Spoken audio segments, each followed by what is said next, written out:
UFC 308 is right around the corner, and today we're going to be talking about, does Robert Whittaker really stand a chance against the young, hungry Khamzat Chimaev? On an absolute tear right now, 13-0. Nobody wants to fight him. Let's see if he makes it into Abu Dhabi first. I got my fingers crossed that this fight actually happens because they've scheduled this fight before and it ain't happened. How do you think Whittaker is going to fare when this fight goes to the ground? Because it will. We know Khamzat is going to run out there like he always does. First round, all gas, no brakes, and take him down. With a lot of fighters I compare to Khamzat Chimaev, I think about how they fared against Dricus. Because Dricus has some good wrestling, but I would say that his wrestling is a step below Khamzat's wrestling. Definitely. Whittaker kind of got destroyed on the ground by Dricus. So I'm really nervous for when this fight inevitably goes to the ground for Whittaker because Chimaev's wrestling is elite. This guy out-wrestled Usman. He is so legit on the ground, no one can hang with him, but it's in those later rounds where you start to see his gas tank fade, because I think he does genuinely have some sort of problem with overtraining and kind of not pacing himself. Mm-hmm. And I'm sure that comes with experience. Like, he is still a relatively new fighter, but when you're fighting at the top of a division, all these guys in middleweight have been there for time. They're all like old dogs that have hung out at the top. And Chimaev, he's never been in a 5-round fight inside of the UFC. And he tends to gas out in 3-round fights. Did you hear that Usman was offered a 5-round fight with Chimaev? They told him you could either have 5 or 3 rounds, and he chose 3 rounds. Not surprising. I know, because he was coming in on short notice. Mm-hmm. But imagine if he chose 5 rounds. He probably would have won that fight. Yeah, I think so. And that would have changed the trajectory of Khamzat Chimaev's career. I don't think it would have been a huge damper in Chimaev's record just because it's Usman you're losing to. It's a legend, you know? But having that Usman win looks good on his resume. Looks real good on his resume. So who does this 5-round fight benefit more? You have to say Whittaker. You know, even in his last fight versus Ikram, he was preparing for a 5-round fight, and he's been in those championship fights with, I think him against Dricus might have been a 5-round main event too. I think it was a main event. I think it was a fight night main event. So that was another 5-round. Like, Whittaker fights in these 5-round fights, and his gas tank is used to it, where Chimaev has never fought in a 5-round fight inside of the UFC. He probably would have been preparing for a 5-round fight in the fight that got canceled this summer versus Whittaker. Yeah. But he's never been in a 5-round fight. Do you remember all that controversy when the UFC accidentally posted, "This is your 3-round feature fight," or something like that, about Whittaker and Chimaev, and everyone's like, no way they're giving Chimaev a way out of this fight. I'm actually surprised that it's 5 rounds. Yeah. It wouldn't have surprised me if this was 3, because a 3-round fight looks a lot bleaker for Whittaker. Definitely. If this was a 3-round fight, I would 100% be going with Khamzat. But because it's 5 rounds, I am very split down the middle. I think we'll talk about keys to victory later down the line. But I think if this fight ends early, it's going to be an early stoppage from Khamzat with a submission.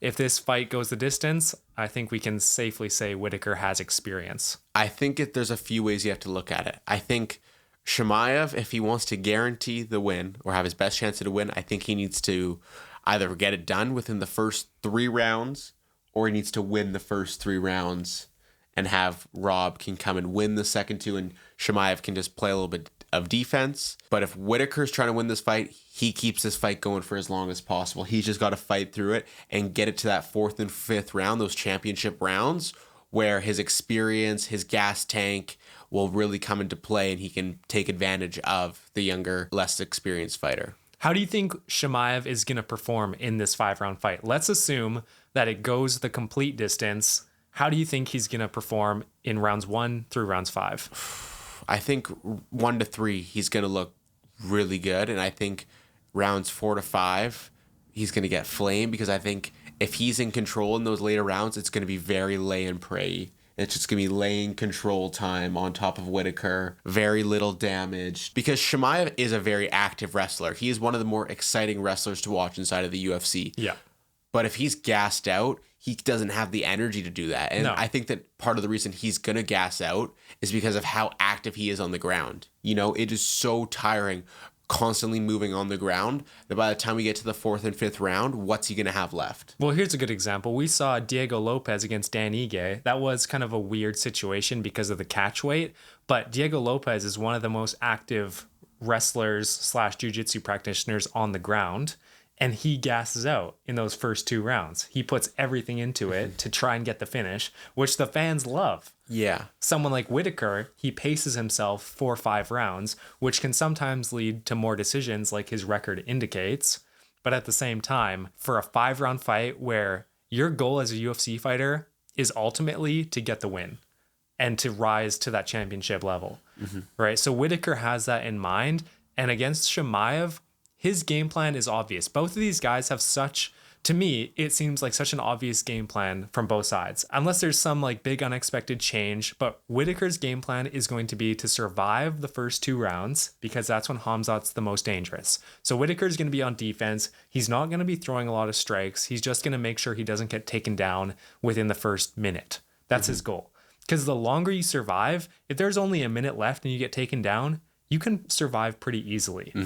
But Khamzat, on the other side, he can either go out like he normally does, act like it's a 3-round fight, and just completely try and get the submission in the first round. Or he can decide to mature a little bit and take it easy in the first 2 rounds, feel it out, and then try and pick up the pace in the latter rounds. But I think the issue for Chimaev is when by the time you're in the 4th or the 5th round, locking in a submission is that much harder. It is. For my kind of game plan for Whittaker, I think he has to win one of the first 3 rounds if he wants a chance. He's got to steal one of the first 3 rounds and then come out in round 4 and 5 and win those 2. I think Chimaev needs to get it done early if he wants to win. But I'm also really interested with if this fight goes the distance, what are the judges going to take into account more? Because I think there's a chance that Chimaev's going to dominate the control time, but what if Whittaker has more damage? We have to take into account the judges in this fight as well, because we've seen some bad scorecards, and it seems like they're getting a little bit worse in recent times. This is Abu Dhabi. This is Khamzat's hometown, adopted hometown. He's been to a lot of places. So assuming this fight goes the distance, all 5 rounds, do we see some weird 10-8 rounds like we did in the Usman fight? Oh, I sure hope not. But if there's a round where Chimaev is dominant for 4 minutes of it and Whittaker doesn't land a strike, I think there's a good chance you see some weird 10-8 bullcrap. It's not really fair. These Dagestani fighters, it seems like their control time, it does a lot more in the judges' eyes. I think Khamzat is someone who does try and go for damage and does try and go for submissions, so those absolutely should count for something. At the same time, Merab isn't going to get a 10-8 round by just laying on Sean O'Malley. Even if it's for 4 minutes, they're not giving Merab a 10-8 round. Well, I think you have to look at it. If Chimaev can have a Habib-type round where you're on top for 4 out of the 5 minutes and you're doing ground and pound and really doing a lot of damage, 100% give him the 10-8 round. Like if Whittaker doesn't get any offense off and Chimaev's just dominating him, 100% that's where you can bring in the 10-8 round, and that's where it's deserved. But if he's just on top of him for 4 minutes, not really doing much, then no. I think the 10-8 round could be the deciding factor here, to be honest. If we see 2 10-8 rounds if we see 2 judges who give Chimaev a 10-8 round, that could swing the balance of the scorecards. One point I want to bring up is Whittaker's chin. Because he's been in the UFC for so long, he does have a bit of an infamous chin. He does get wobbled quite easily. And when we look at Khamzat's past fights, namely Gilbert Burns and Kamaru Usman, he stands and trades in the pocket when fights get to that tired, sluggish phase. When you're just so tired and you just throw back and forth, he tends to take a lot of shots and he tends to land a lot of shots. So is Whittaker, with his chin, going to be able to withstand all that damage? I don't think so. I think that Whittaker is going to have to approach this fight a little bit point fighty almost, and really be slow and controlled and let this fight draw out.